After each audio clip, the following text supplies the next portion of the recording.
Hello po mga kapatid, at magandang umaga po sa inyong lahat. At nandito po tayo ngayon sa ilog.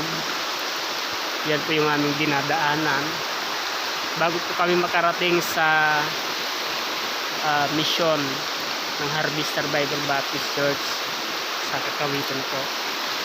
Punta po kami doon, mag-solvining, at mamayang hapon prayer meeting po tayo. Ayun nga pala yung aking kasama, isang bata na ating kapatid,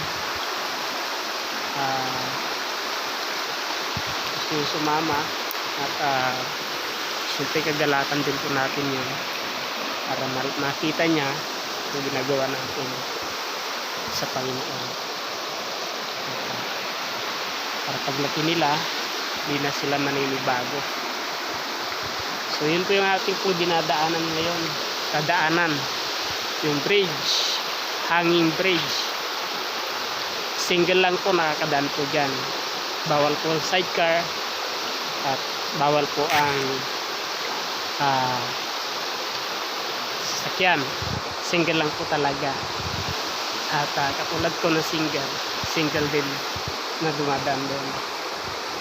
God bless you po. Patuloy nyo pong pag-pray ang mission ng Harvester Bible Baptist Church. Ang lugar po ay Kakawitan. Pipray po kami ng extension